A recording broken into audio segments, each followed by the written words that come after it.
미국 다우지수 폭락의 원인으로 컴퓨터 프로그램에 의한 자동 매매가 지목됐습니다. 우리 증시도 위험하다는 우려가 나오고 있습니다. 금융권의 채용 비리 의혹을 둘러싼 논란이 일고 있는 가운데 정치권이 금융지주 회장에 대한 제재를 쉽게 하는 은행법 개정에 착수했습니다. 근로시간 단축을 놓고 대기업과 중소기업 간 온도차가 극명합니다. 앞으로는 미니 재건축으로 불리는 가로주택 정비 사업을 추진할 때 도로에 접해 있지 않아도 사업이 가능합니다.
시청자 여러분 안녕하십니까? 센 경제 현장 김혜영입니다. 미국 다우지수가 또 폭락했습니다. 다우지수는 현재 시간 8일 4.15% 하락 마감하며 지난 5일에 이어 4%대 폭락을 겪었는데요. 급락을 일으킬 만한 특정 악재가 없어 일부 전문가들은 다우지수의 낙폭을 키운 것이 컴퓨터 시스템에 의한 알고리즘 매매 때문이라고 설명하고 있습니다. 특히 알고리즘 매매 중에서도 기간의 대량 매매를 가리키는 프로그램 매매는 국내 증시 거래 대금에서도 상당한 비율을 차지하고 있어 변동성을 키울 수 있는 잠재적 폭탄이라는 우려가 나오고 있습니다. 김성훈 기자가 심층 보도합니다. 미국 다우지수는 현지 시간 8일 4.15% 급락하며 24,000선이 깨졌습니다. 장중 1000포인트가 넘는 변동폭을 보인 다우지수는 23,860선에서 장을 마쳤습니다. 현지 시간으로 지난 5일 4.6% 떨어진 데에 이어 이달 들어서만 두 번째 4%대 폭락입니다. 특이한 것은 두 번의 폭락 모두 4% 이상 주가를 끌어내릴 만한 돌출 악재가 없었다는 겁니다.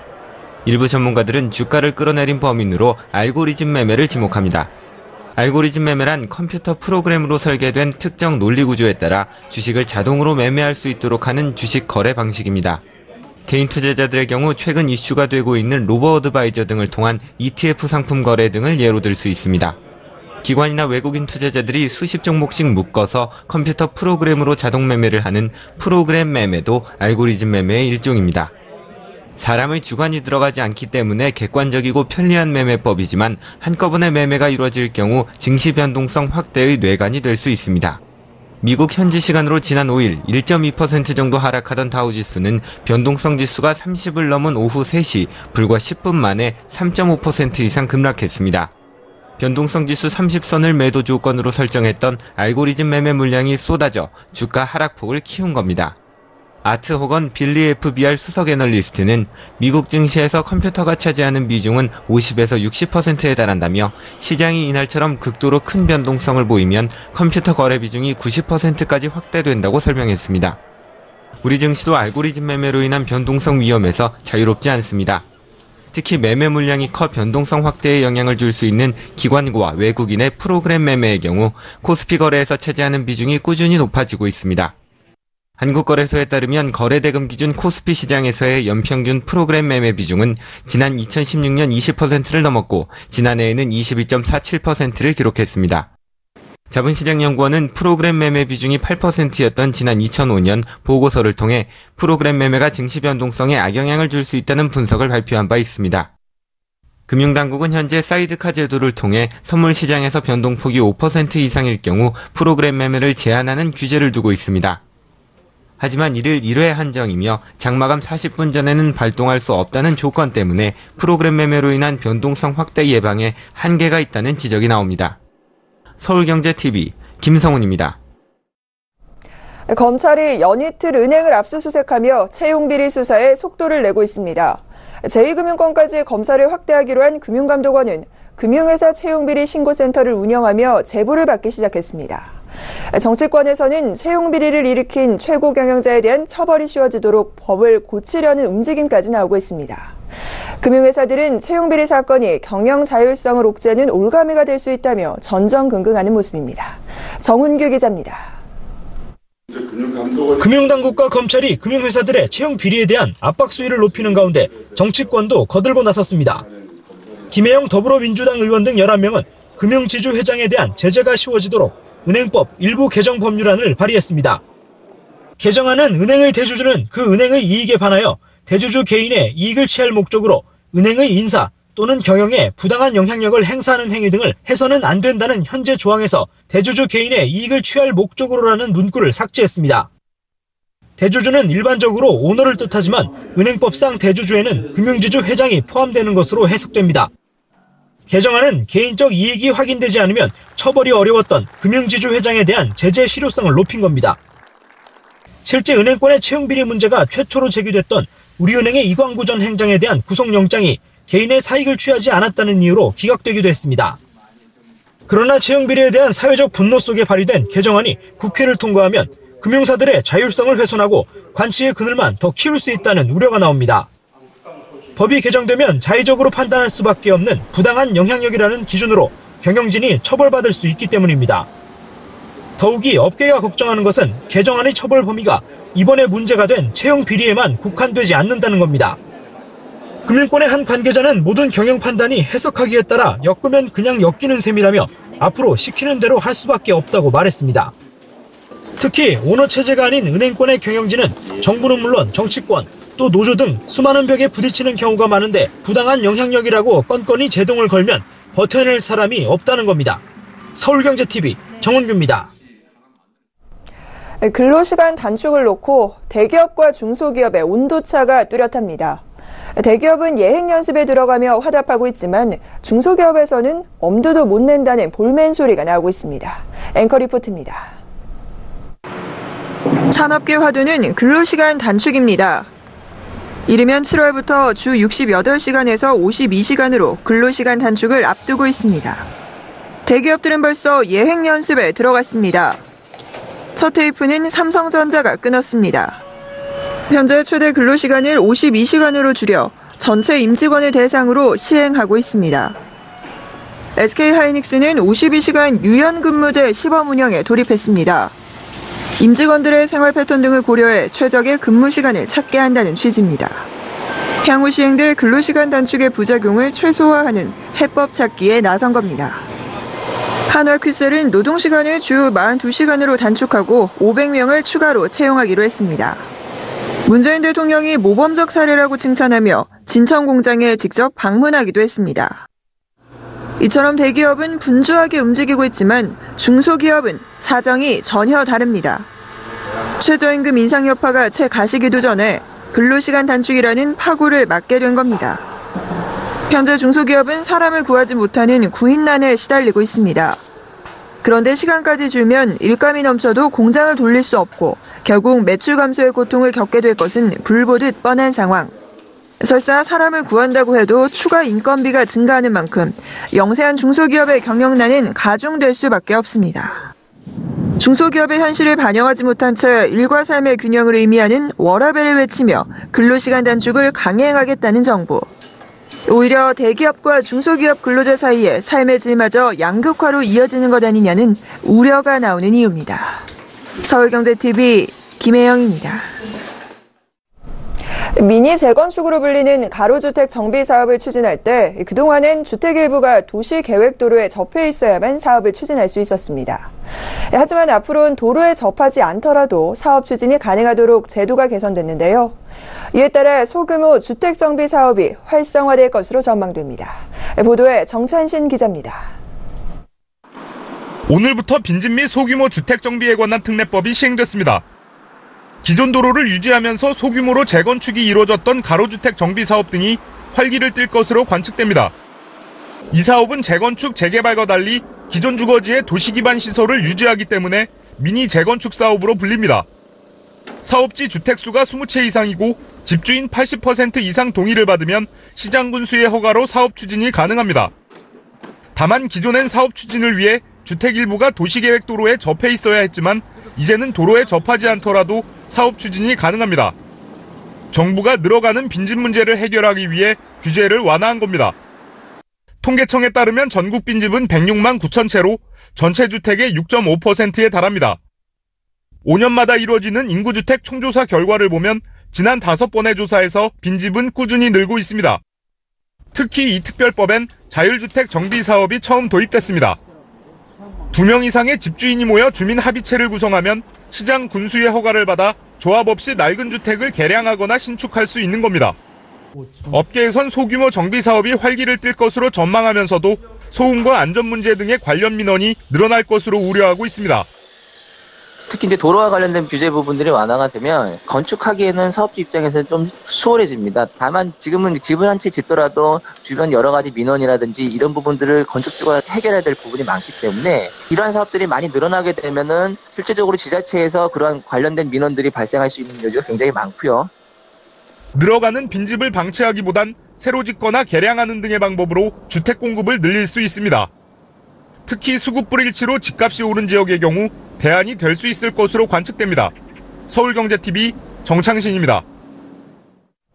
설 명절을 앞두고 택배업계는 그 어느 때보다 바쁜 날들을 보내고 있는데요. 그렇지만 택배 현장에서도 자동화 기술이 접목되면서 예년과는 다른 풍경을 볼 수 있습니다.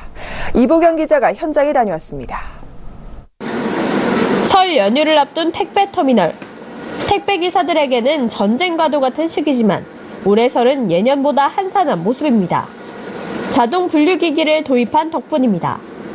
컨베이어 벨트 위 쏟아져 나오는 택배 상자들이 대형 스캐너를 통과합니다. 스캐너는 상자의 정보를 판독해 배송을 담당할 택배기사에 자동으로 분류합니다. 작년 설까지는 택배기사들이 컨베이어 벨트를 따라 줄줄이 서서 택배 물량을 일일이 눈으로 확인해 분류해야 했지만 이런 과정들이 모두 자동화된 겁니다. 오전, 오후 배송 나눠서 할 수 있고요. 그리고 예전보다 좀 빨리 퇴근할 수 있는 부분이 좋아진 것 같습니다.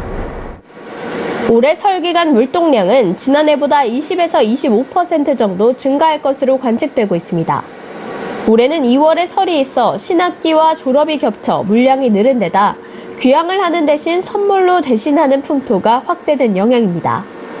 여기에 김영란법이 개정되면서 농축수산물에 한해 선물할 수 있는 금액 한도가 5만 원에서 10만 원으로 완화돼 물량이 늘었습니다. 네, 작년 추석 때는 보자기 선물들이 많이 안 보였는데요. 올해는 그런 선물들이 많이 늘어난 것 같습니다. 네. 설 연휴 기간 동안 이뤄진 인터넷 쇼핑 물량을 처리하느라 택배 전쟁은 설 연휴가 끝나도 2주간 더 이어질 것으로 보입니다. 서울경제TV 이보경입니다. 암호화폐 거래소 빗썸이 신규 투자자들에게 실명 확인 가상 계좌를 발급하기로 했습니다. 빗썸은 오늘 농협은행의 실명 확인 입출금 번호 발급을 모든 회원으로 확대 시행한다고 공지했습니다. 이는 기존의 가상 계좌를 보유한 회원뿐 아니라 신규 투자자들에게도 원화를 입금할 수 있는 실명 확인 가상 계좌를 부여해주겠다는 의미입니다. 앞서 은행들은 실명제 시행 당시 기존 가상계좌 보유자를 우선해서 실명 전환하고 신규 투자자들에게 가상계좌를 발급할지를 나중에 결정하겠다고 밝힌 바 있습니다. 서울 지역 세입자들의 전세 대비 월세 부담이 전국에서 가장 낮은 것으로 나타났습니다. 한국감정원이 지난해 12월을 기준으로 전월세 전환율을 산정한 결과 전국 주택 평균은 6.3%로 전달과 같았습니다. 시도별 전월세 전환율은 서울이 5.3%로 가장 낮았고 경북이 9.1%로 가장 높았습니다. 유형별로는 아파트가 가장 낮았으며 이어 연립 다세대 주택, 단독주택 순이었습니다. 전월세 전환율은 전세금을 월세로 전환할 때 적용되는 비율로 높을수록 전세에 비해 월세 부담이 크다는 의미입니다. 연초부터 신용대출 등 기타 대출이 급등하며 10년 만에 최대 폭을 기록했습니다. 금융위원회에 따르면 지난달 금융권의 가계대출은 5조 원이 늘었는데 이 중 신용대출 증가세가 두드러졌습니다. 한국은행 자료에 따르면 지난달 신용대출은 1조 4천억 원 늘어 2008년 이래 1월 기준 최대 증가 규모를 나타냈습니다. 2016년과 2017년 1월에는 각각 6천억 원과 7천억 원씩 감소했습니다. 기타 대출은 주로 강남을 중심으로 한 주택 관련 자금의 수요일 것으로 분석됐습니다. 한은 관계자는 신용대출자들은 주로 연봉이 높은 직장인들인 것으로 보인다며 분양권 거래, 갭투자 등 주택담보대출을 못 받는 경우 이사 비용이 필요한 경우에 쓴 것으로 짐작된다고 말했습니다. 지난해 소비 심리가 개선됐지만 백화점 매출은 줄어든 것으로 파악됐습니다. 통계청에 따르면 지난해 소매 판매액은 전년 대비 4.4% 증가한 402조 9,095억 원을 기록했습니다. 그러나 백화점은 오히려 감소했습니다. 지난해 백화점 판매액은 전년 대비 2.1% 감소한 29조 2,440억 원을 기록했습니다. 백화점 판매는 2012년 29조 555억 원이었으나 2015년 28조 9,311억 원으로 감소했습니다. 최근 5년간 백화점 소매 판매 지수가 증가한 해는 2016년뿐이었습니다. 통계청 관계자는 소비자는 과거 백화점에서 주로 소비를 해왔지만 최근에는 실속형으로 아울렛이나 온라인으로 이동하는 경향을 보이면서 백화점 판매 부진이 나타난 것으로 보인다고 설명했습니다. 정부가 2020년까지 노인 일자리를 80만 개로 확대하기로 했습니다. 보건복지부는 이런 내용을 주로 하는 제2차 노인 일자리 종합계획을 확정했습니다. 제2차 종합계획은 노인 일자리 80만 개 제공과 노인 역량 강화 등을 달성하기 위한 전략을 담고 있습니다. 이를 위해 노인을 장기 채용한 기업에 대해 지원을 강화하고 양질의 일자리에 노인을 고용한 기업을 우수 노인 고용 기업으로 인증해 사회보험료 등을 지원하기로 했습니다. 이와 함께 사회공헌을 희망하는 노인을 위한 일자리 기회를 확대하고 은퇴자의 경력을 활용해 치매 공공후견인 등 공공서비스를 보완하기로 했습니다. 은행권 채용비리 의혹을 수사하는 서울서부지검이 KB하나은행 인사 담당자들의 수첩에서 윗선 지시를 암시하는 메모를 확보한 것으로 전해졌습니다. 현대중공업이 지난해 환율 하락 등 급변하는 경영환경 속에서도 2년 연속 영업 흑자를 달성했습니다. 현대중공업은 지난해 매출 15조 4,688억 원, 영업이익 146억 원을 기록했습니다. 문재인 대통령에 대한 허위 사실을 유포한 혐의로 기소된 신현희 서울 강남구청장이 1심에서 800만 원의 벌금형을 받았습니다. 지난해 경제성장률이 3년 만에 3%를 넘긴 가운데 정부 살림이 3년 연속 흑자를 기록한 것으로 파악됐습니다. 이 가운데 국세 수입은 지난해보다 22조 8천억 원 늘었고 예상보다 14조 3천억 원 초과 징수됐습니다.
안녕하세요. K웨더 라이프스타일 예보 윤지향입니다.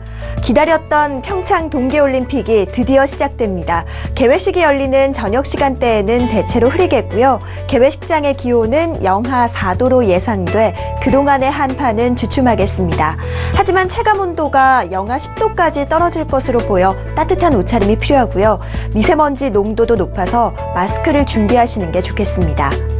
내일은 전국에 옅은 황사가 나타나겠습니다. 미세먼지 농도는 오전에 나쁨 단계, 오후에 한때 나쁨 단계로 예상됩니다. 일부 지역엔 눈과 비 소식이 있는데요. 먼저 경기 북부와 강원 영서는 내일 새벽 한때 눈이 오겠고요. 남해안과 제주도는 오후까지 비가 오겠습니다. 평창을 포함한 그 밖의 지역은 내일 대체로 흐리다 차츰 개겠습니다. 내일은 서울의 아침 기온이 영상권에 들겠는데요. 모처럼 기온이 오르는가 싶더니 내일 오후부터는 다시 찬 공기가 내려오겠습니다. 기온이 떨어지고 바람도 강하게 불겠고요. 일요일은 다시 한겨울 추위가 예상됩니다. 내일 기압골의 영향을 받다가 점차 벗어나겠고요. 중국 북부지방에서 확장하는 고기압의 영향을 받겠습니다. 자세한 지역별 날씨는 나절리 예보로 알아보겠습니다. 중부지방 아침 기온 서울 1도, 대전 영하 1도, 낮 기온 서울 3도, 춘천과 대전 4도로 예상됩니다. 동해안 지방 건조한 날씨가 이어지고 있습니다. 화재 예방에 유의하시기 바랍니다. 남해안과 제주도엔 비가 내리겠고 그 밖의 지방은 대체로 흐리겠습니다. 물결은 모든 해상에서 최고 3에서 4m로 높게 일겠습니다. 일요일 다시 기온이 크게 떨어져서 화요일 아침까지 강한 추위가 이어지겠습니다. 급격한 기온 변화에 유의하시기 바랍니다. 날씨였습니다. 네, 센 경제 현장 준비한 소식 여기까지입니다. 시청해주신 여러분 고맙습니다.